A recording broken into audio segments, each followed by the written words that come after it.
Olá, sejam todos bem-vindos ao programa Viva Cascudo. E na edição de hoje você vai conhecer mais sobre o folclorista potiguar Deífilo Gurgel. Por isso estamos às margens do rio Potengi, uma das grandes fontes de inspiração de Deífilo, um apaixonado pela vida. Nascido em 22 de outubro de 1926, no município de Areia Branca, região litorânea do Rio Grande do Norte, foi lá que o poeta começou a rabiscar os primeiros versos, sempre inspirados no rio, no mar e tantas outras belezas naturais. Você confere agora na reportagem do pesquisador, professor, escritor e um amante das raízes de nossa cultura, discípulo de Câmara Cascudo, a curiosidade e os alumbramentos, palavra que ele adorava utilizar em suas obras, o tornaram folclorista. Mas Deífilo nasceu mesmo, foi para ser poeta.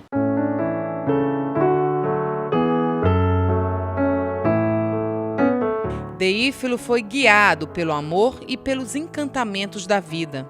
Refém da métrica e da rima, era um sonetista nato, considerado por muitos o melhor sonetista que já existiu. Um dos maiores poetas do Rio Grande do Norte e um dos maiores sonetistas do Brasil.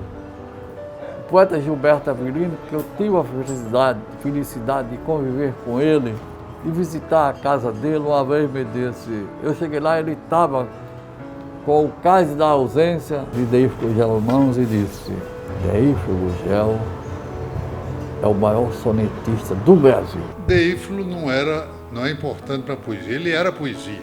Deífilo era professor de folclore. Eu estava como reitor, ele me faz um requerimento dizendo, todo em verso, dizendo que precisava aumentar a carga horária, que ele não podia pesquisar, viver condignamente da poesia e do folclore, das pesquisas de lendas, histórias do Rio Grande do Norte, com o salário que percebia. Precisava de 40 horas, aumentava. Como era um poema, eu diferi em versos. Manda para uma comissão que era encarregada dessas horas, CPPD. Só que ninguém da CPPD se entusiasmou para fazer o verso novamente. Mas chegou a hora do pagamento.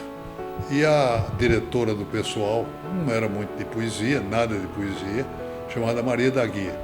Mas eu escrevi e pedi a ela para transmitir.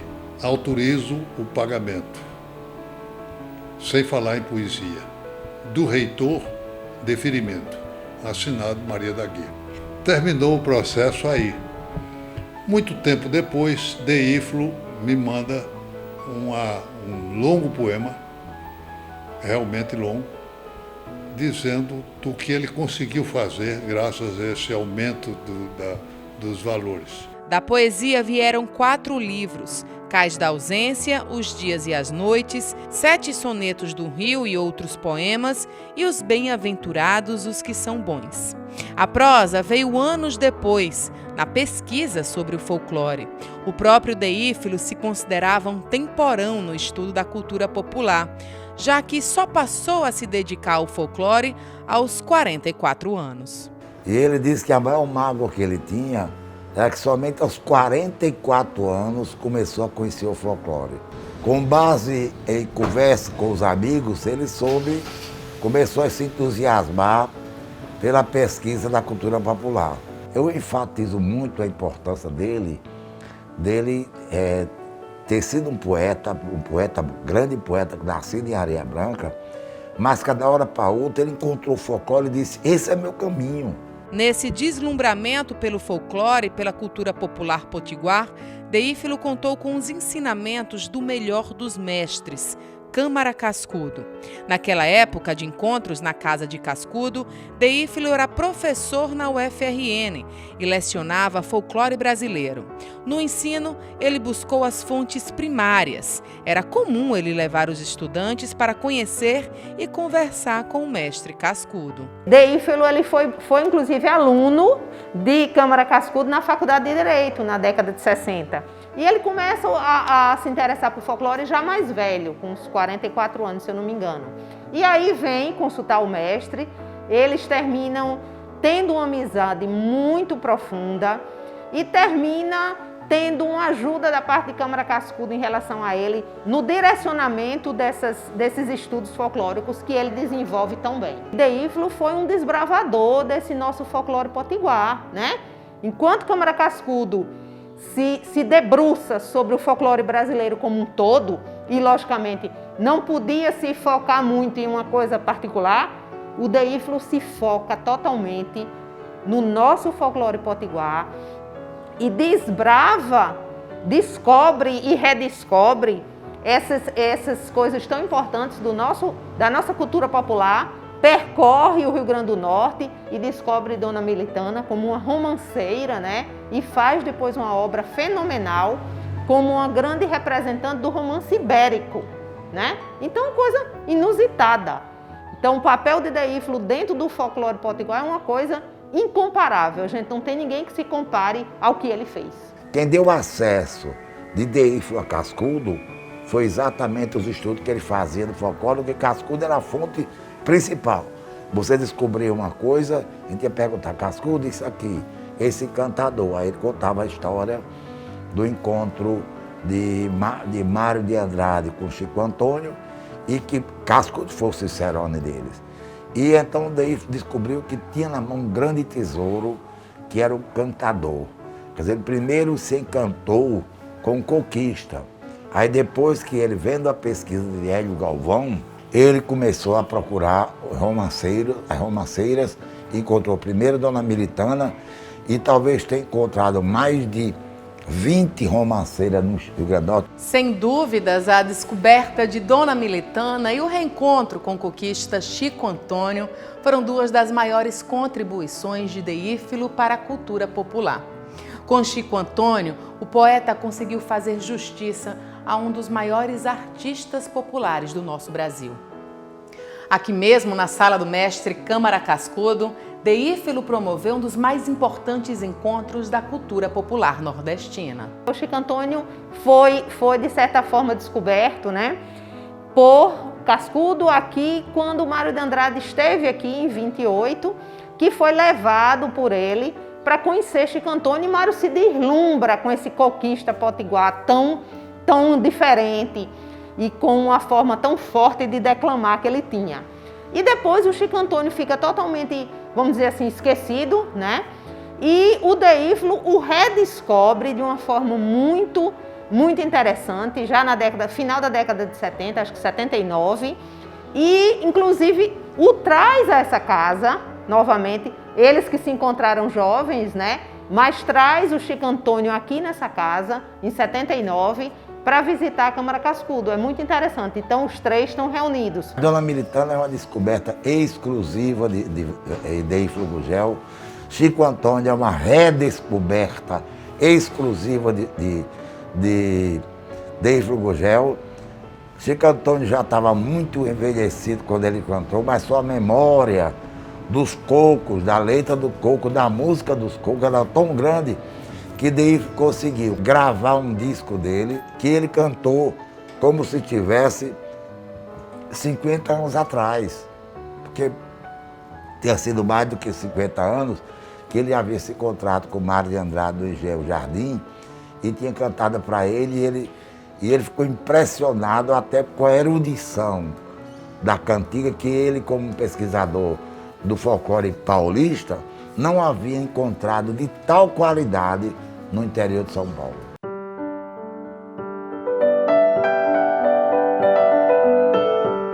Depois de mais de 50 anos vivendo no mais absoluto esquecimento, Chico Antônio foi transformado num patrimônio de domínio público, como nunca poderia deixar de ser. O Mário de Andrade veio para aqui, final de 28, início de 1929, veio conhecer o folclore do Rio Grande do Norte. E a partir daí ele conheceu o coqueiro Chico Antônio, lá em Pedro Velho, e escreveu páginas e páginas sobre Chico Antônio, dizendo que se tratava, Chico Antônio era um verdadeiro tenor da embolada brasileira.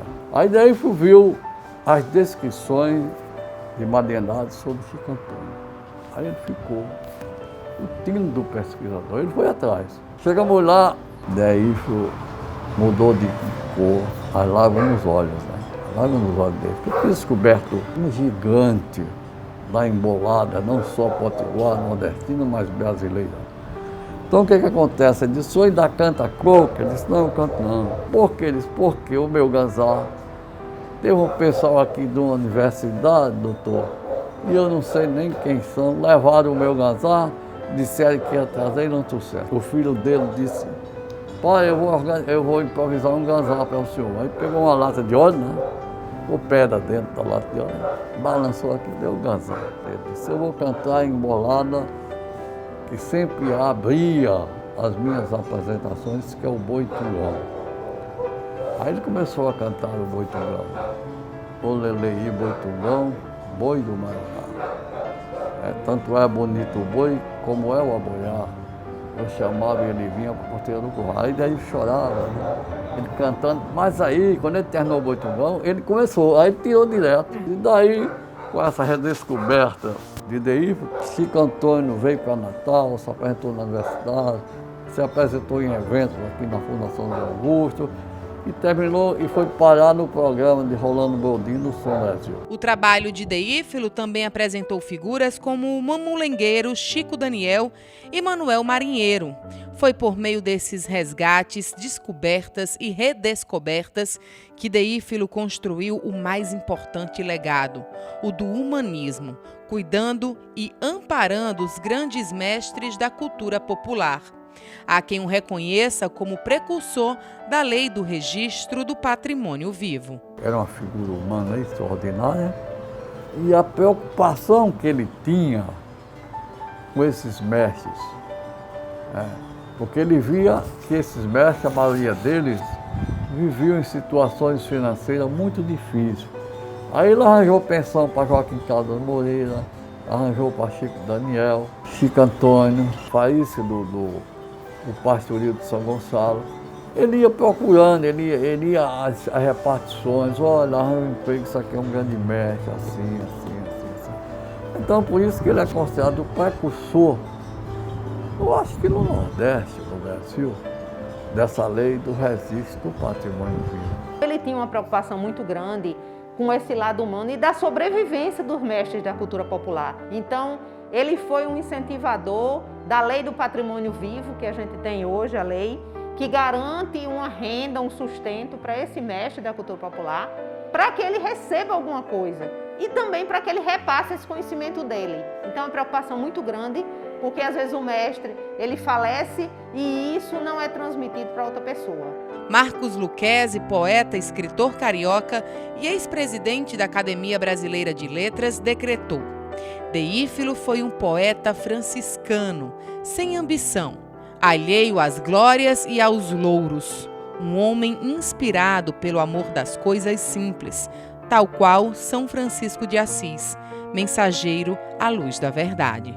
Neste livro aqui onde você vai ver o humanista que era Deífilo Gurgel.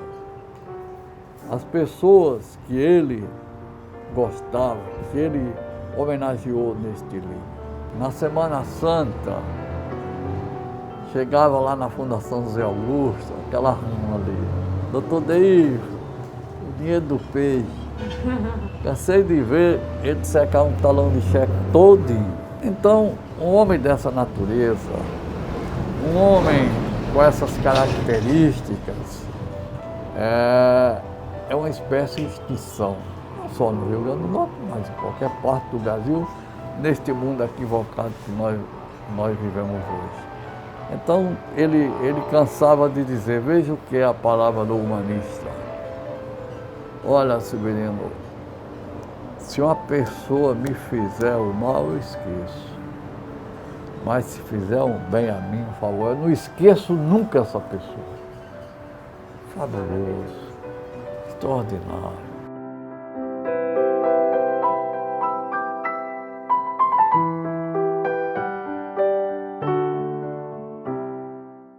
E essa simplicidade acompanhou o Deífilo por toda a vida e foi imortalizada no trecho de um dos versos que diz: Nunca seduziu a glória dos humanos, bem a eternidade dos deuses. Fez o que tinha que fazer, repartiu o pão entre os humildes, defendeu como pôde os ofendidos, semeou a esperança entre os justos e partiu como de partir, feliz com sua vida e sua morte. O programa Viva Cascudo vai a um breve intervalo, mas nós voltaremos em instantes com o depoimento dos familiares sobre o poeta de Areia Branca.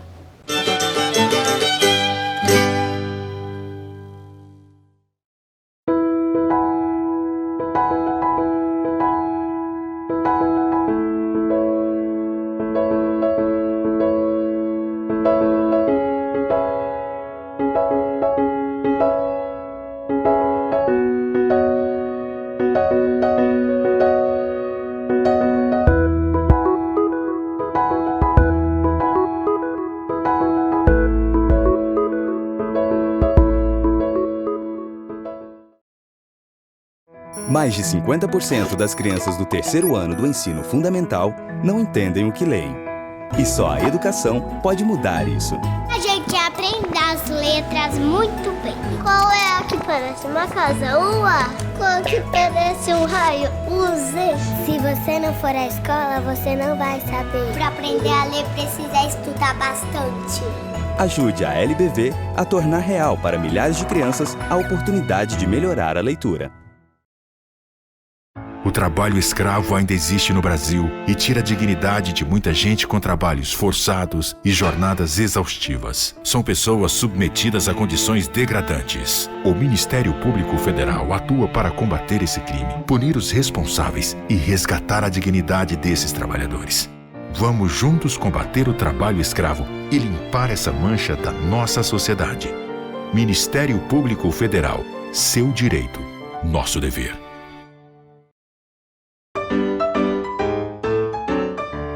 Marina jogou essa garrafa de refrigerante no lixo seco. A garrafa foi apanhada pelo catador João e transformada nesse pote de iogurte. Maurício comprou, bebeu o iogurte e jogou o pote no lixo seco. Aí veio o catador João e ajudou a transformar o pote de iogurte em sacola plástica.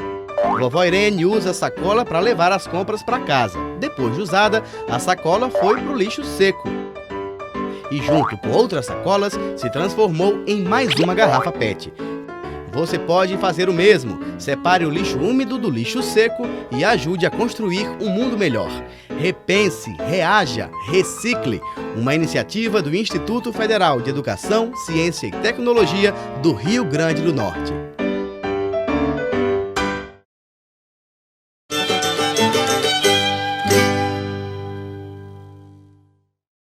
Deífilo foi chamado de Deífilhos. Foram 9 filhos ao longo da vida e sua devoção à família chamou a atenção do jornalista Sanderson Negreiros, que escreveu: um homem da família, da esposa e dos filhos, uma alma incapaz de insinceridades.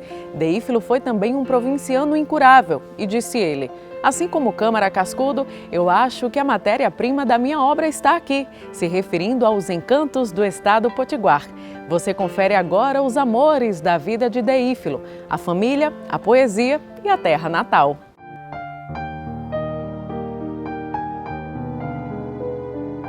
Foi em Areia Branca onde ele teve o primeiro contato com o folclore. Ficou fascinado com as cores, danças e movimentos do pastoril e do Bumba Meu Boi. Aos 18 anos, saiu da Terra do Sal rumo à capital potiguar. Deífilo, o provinciano incurável, como dizia Cascudo, jamais esqueceu do lugarzinho que nasceu. Era fascinado pela cultura e pelo povo.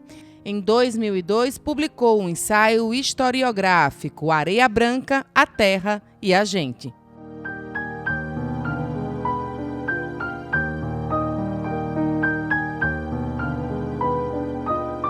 O coração do poeta era abrigado numa alma humanista. Mestre em caráter, ele elevou talentos desconhecidos ao status de artista. Para além da visibilidade, Deífilo ofereceu dignidade aos artistas populares do Rio Grande do Norte. Para mim, a maior obra do meu pai foi o humanismo. Ele descobriu muita gente, né, aqui no folclore, Dona Melitana, Chico Antônio, Chico Daniel, e registrou isso em livros, Mas além de descobrir e registrar, ele se preocupou em levar dignidade à vida desses mestres, que ele batia lá na porta do governador, o secretário de Educação na época e tal, e o governador, ó, Chico Antônio já está com mais de 80 anos, está precisando ter uma renda melhor. E aí ele foi conseguindo pensões especiais para Chico Antônio, conseguiu para Chico Antônio, um embolador de coco, conseguiu para Severino Guedes, que era do Bambelô, mestre do Bambelô, do Alecrim, para seu Cornélio Campina, o grande Cornélio Campina do Araruna, né? Conseguiu também pensão especial. E conseguiu outros benefícios para Chico Daniel, um emprego na prefeitura também. Chico Daniel recebeu esse emprego na prefeitura. Dona Militana, ele conseguiu lá com a prefeitura de São Gonçalo do Amarante, um auxílio saúde para ela, conseguiu também, quando ela faleceu, que o funeral fosse... Isso é pouco ainda, mas foi o que ele pôde proporcionar, além de tirar do próprio bolso, muitas vezes, para ajudar determinadas pessoas. Eu vou citar um caso, um artesão que tinha sido dançarino do Araruna, Zé Jordão. Esse cara vivia nas rocas e era um artesão assim fenomenal. Zé Jordão, ele teve um problema muito sério de catarata, ficou praticamente cego. E daí foi lá no comando da Polícia Militar, falou com o comandante para que Zé Jordão fosse operado no Hospital da Polícia. Zé Jordão foi operado, recuperou a visão, ficou vendo os dois olhos maravilhosamente. E aí queria voltar a esculpir, mas não tinha dinheiro para comprar madeira, né, emburando e tal. Dave tirou do bolso e mandou uma caminhonete com uma carrada de madeira lá para a casa dele para ele voltar a esculpir.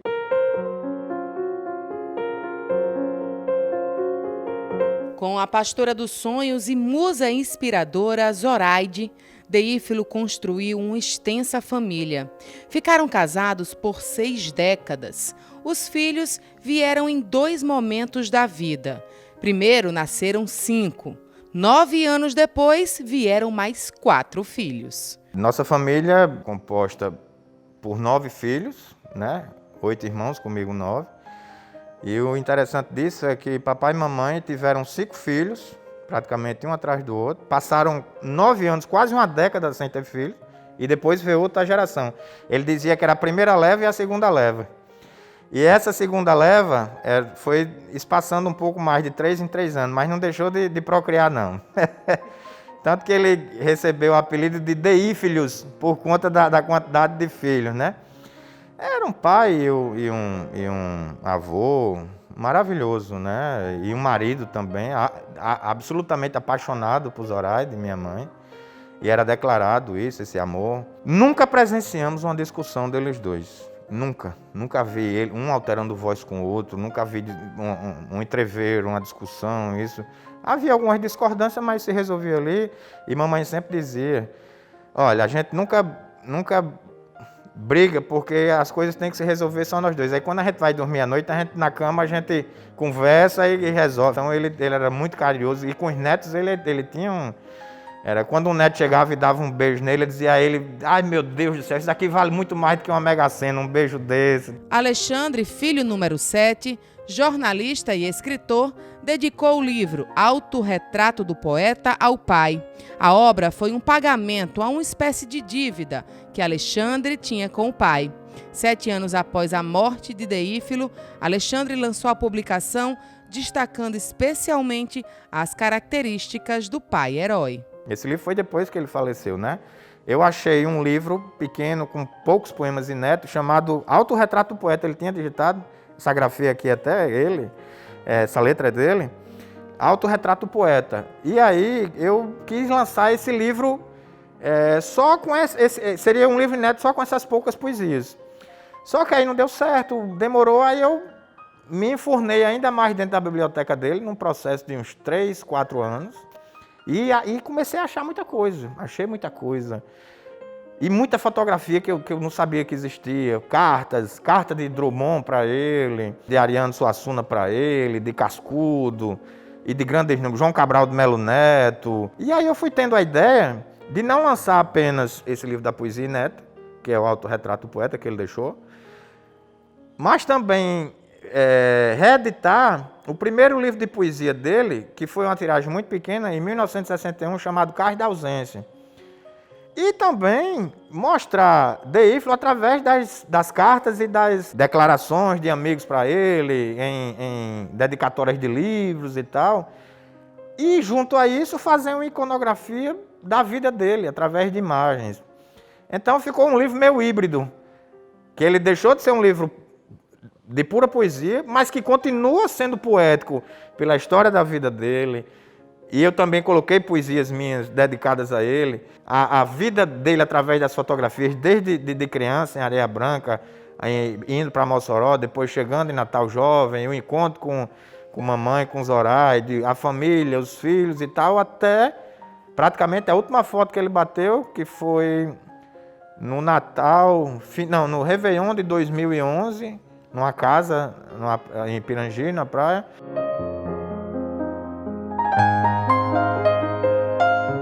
A musa inspiradora do poeta morreu em 2020 e em entrevista gravada para a TV Câmara, ela contou que mesmo depois de tantos anos após a morte do amado, ainda sentia a sutil presença de Deífilo no dia a dia. Ele passava, ele ficava na janela me olhando assim.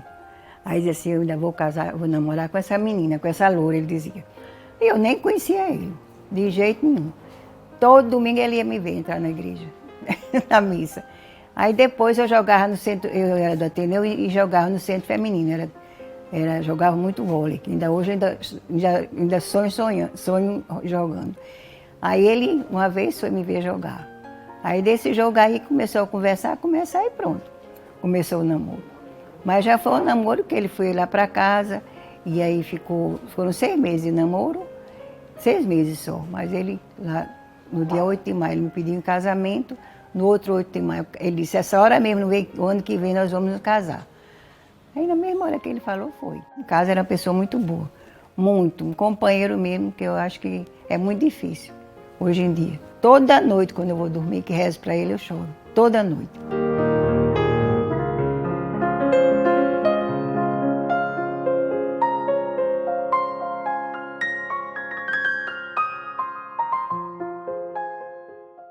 Encantadora a história de Deífilo, um orgulho potiguar. O Viva Cascudo faz mais uma pausa, mas nós voltaremos em instantes com a entrevista do professor e irmão de Deífilo Gurgel, Tarcísio Gurgel. Não saia daí, a gente volta já.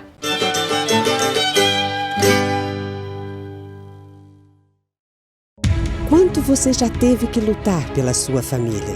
Só da criança entrar na escola, ela já tem outro pensamento, diga não à violência, mora dentro da comunidade, vive a comunidade, mas quando entra na LBV, tem outro pensamento.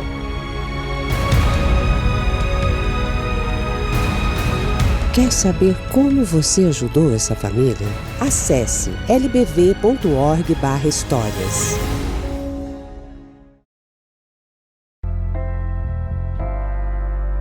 Eu espero voltar para minha casa. Você sonha em voltar para sua casa? Você acha que isso pode acontecer ainda? É uma realidade da vida, né? Nenhuma família vai querer um jovem que esteja num abrigo, que tenha vários perfis de adolescentes, de várias formas, várias vivências. Eu acho que é uma das coisas que eu mais sinto falta, que é da minha família. Mais de 50% das crianças do terceiro ano do ensino fundamental não entendem o que leem. E só a educação pode mudar isso. A gente aprende as letras muito bem. Qual é a que parece uma casa? O A. Qual que parece um raio? O Z. Se você não for à escola, você não vai saber. Para aprender a ler, precisa estudar bastante. Ajude a LBV a tornar real para milhares de crianças a oportunidade de melhorar a leitura. A água é um bem precioso, usado para cozinhar, para aguar as plantas, assim como para nos hidratar. Mas você sabia que esse líquido que a gente bebe todos os dias pode acabar? Por isso é preciso economizar a água que consumimos. Aí vão algumas dicas. No banheiro, feche a torneira enquanto escova os dentes ou faz a barba. E estipule um tempo aproximado de 5 minutos para o seu banho. Na cozinha, feche a torneira enquanto ensaboa a louça e só volte a abrir quando for para enxaguar. E na parte de fora da sua casa, use um balde para lavar o carro e a calçada. O uso de mangueira aumenta o desperdício de água. Faça a sua parte. Juntos podemos fazer um mundo melhor.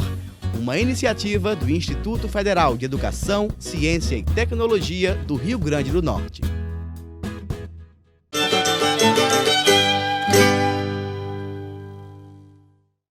Ele é pesquisador, escritor, professor e irmão de Deífilo Gurgel. Eu converso com o professor Tarcísio Gurgel. Obrigada pela sua participação aqui no Viva Cascudo. Ora, eu é que agradeço, quer dizer, pela oportunidade de falar sobre uma pessoa da qual não me constrange de modo algum utilizar a classificação como uma pessoa especial, porque de fato ele foi uma pessoa especial.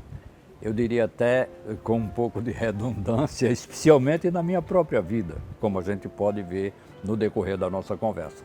Professor, muita gente conhece Deífilo como o poeta, o folclorista, mas na vida pessoal, como ele era como irmão? Ora, Deífilo era uma pessoa de extrema simplicidade, era uma das pessoas mais autênticas que eu conheci, de tal maneira que às vezes se reclamava dele talvez até um certo glamour para a convivência na vida intelectual, e ele jamais fez pose dessa história. É uma pessoa que dava cotidianamente lições de bem viver. Deífilo era uma pessoa muito bem-humorada e era uma pessoa de humor finíssimo, às vezes cortante, a depender da circunstância que o fazia produzir humor. Mas era, sobretudo, uma pessoa de extrema sensibilidade, um homem que ainda muito criança descobre a força incoercível da poesia quando, numas férias, acompanhando o seu avô em Caraúbas, ele um menino litorâneo de Areia Branca, ele descobre que pode, de alguma forma, traduzir emocionalmente sentimentos que ele tinha muito fortes quando criança. Ele confessava isso na sua cidade de Areia Branca. Se você me permite, por exemplo, eu daria de imediato uma ideia de como isso acontece no poema Mirante, que ele faz olhando um açude na cidade de Caraúbas. Ele traduz esse momento, essa situação, e revela a situação com as seguintes palavras. Entardece. Na calçada plantada no fim da rua, mirante de pedra e sonho, sala de espera da lua, um menino solitário, perdido no seu mirar, sonha com sua cidade de areia branca e de mar. Imediatamente é como se as coisas todas parassem e, em forma de som e cor, explodissem na passagem. Que o menino, de repente, já não existe. É miragem. Seu coração indefeso se estilhaçou na paisagem. Um dia, as férias terminam. A aventura se completa. O menino do Mirante volta para casa poeta. Professor, Deífilo lhe inspirou? A sua profissão de professor, pesquisador, escritor, teve uma raiz no seu irmão? Total. Eu diria, eu tenho certeza de que o pouco que eu terei feito na minha vida intelectual não aconteceria, não existiria se não tivesse existido a orientação de Deífilo. Nós estabelecemos, ele o primogênito da minha casa e eu o caçula, estabelecemos facilmente uma relação pai-filho. Tanto que eu morei na casa de Deífilo nos anos 60, aqui em Natal, e durante 2 anos, pelo menos, 66, 67, foi uma extrema convivência. Ele me indicando livros, ele sugerindo que eu, por exemplo, escrevesse ficção, coisas do tipo que foram essenciais para a minha vida e, sobretudo, o despertar do amor que eu dedico à literatura do Rio Grande do Norte. É pela mão de Deífilo que eu chego até aí. o senhor foi professor de literatura e chegava a pesquisar os livros, as obras de Deífilo? Quando ministrando a disciplina Literatura do Rio Grande do Norte, no curso de Letras da Universidade Federal, quando chegava a parte propriamente da poesia, eu buscava obras que caracterizassem o melhor da poética norte-riograndense e não me constrangia incluir entre essas alguns poemas do próprio Deífilo. Ele tem um poema que é muito oportuno dizer agora, porque nós estamos exatamente diante do Potengi, do rio Potengi, e próximo à foz, exatamente onde o rio desemboca no mar, e ele fez um soneto chamado A Foz, que diz assim: quem fez a foz sabia o que fazia, que um rio, em sua louca correria, não pode eternamente deslizar em campos e campinas de aquém mar. Um dia, o rio encontra o seu repouso às margens de algum mar, último pouso das águas poluídas e estafadas na sua cotidiana caminhada. Um rio não regressa à fonte, por mais que o tente o apelo do horizonte. O destino está na foz, como na morte está o de todos nós.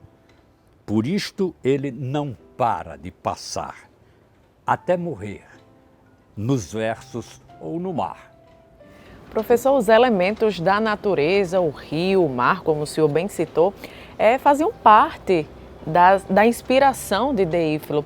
Como é que o senhor classifica as obras dele? Deífilo era o poeta do detalhe sutil, da delicadeza, da construção poética, fazendo versos que podem ser considerados praticamente definitivos no que eles têm de tão certos, tão justos, tão bem construídos. Por exemplo, ele dedicou poemas a duas mulheres muito queridas, a Zoraide, sua musa, e a nossa mãe, Dalila.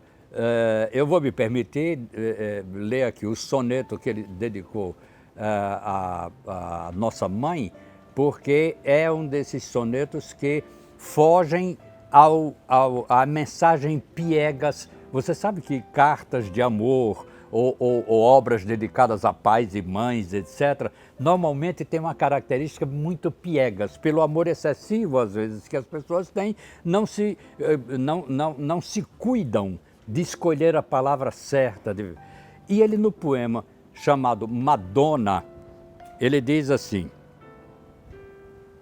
os passos que eu perdi nos descaminhos e as lágrimas ardentes que chorei, os risos, os abraços, os carinhos, tudo que fui, que sou e que serei, a glória de ser bom entre os espinhos e de fazer do amor a minha lei, os versos que espalhei pelos caminhos e os que cantando um dia espalharei, é tudo teu, Senhora.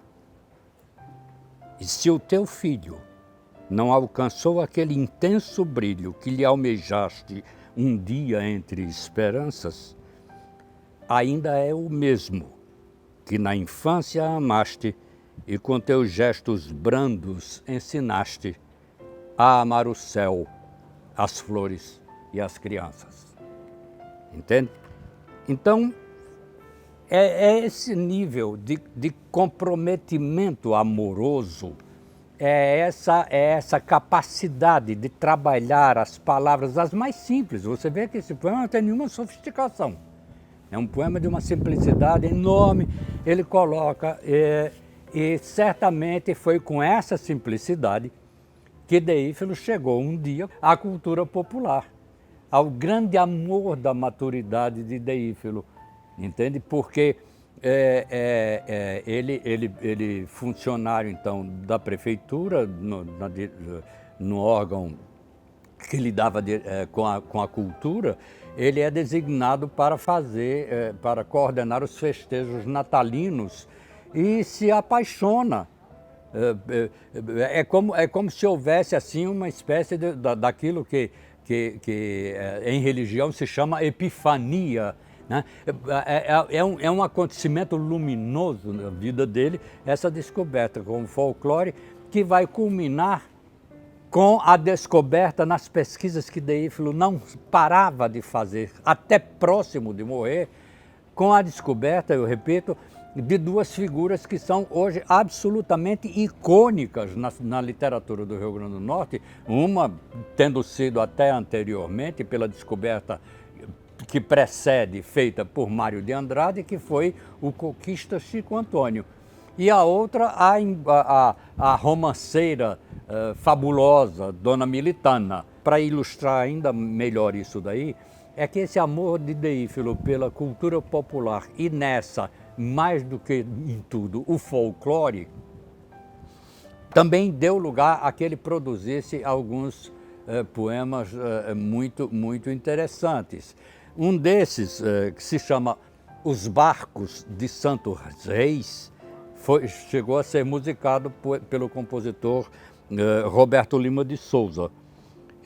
E diz assim, ele se referindo àqueles barquinhos que são feitos por artesãos e que são postos à venda nas festas de Santo Reis, tão conhecidos de quem frequenta esses festejos. Diz Deífilo, tão levemente e com tanta alegria e tanta beleza: nas festas de Santos Reis, da cidade do Natal, qualquer pessoa do povo, com modesto capital, pode, se assim lhe aprouver, transformar-se num instante no feliz proprietário dos barcos mais elegantes que alguém já pensou a ter, para poder algum dia fazer um longo cruzeiro de Europa, França e Bahia. São naus de papel de seda, carregadas de castanhas, sonhando terras distantes de Portugal e de Espanha. Herdeiras das velhas naus, Catarineta e Fragata, veleiros de Dona Sancha coberta de ouro e prata. Professor, inclusive na Câmara Municipal de Natal nós temos a Comenda Deífilo Gurgel, que é uma homenagem a pessoas de destaque na área da cultura. Então é muito propício o senhor falar sobre isso. E uma outra pergunta, a obra de Deífilo parece que a gente estuda e sempre tem mais a aprender. O senhor acha isso também, que é uma obra vasta e quase infinita? Sim, porque Deífilo, embora fosse essencialmente um lírico, talvez um pouco romântico mesmo, ele era um profundo observador da existência humana e do homem em sociedade.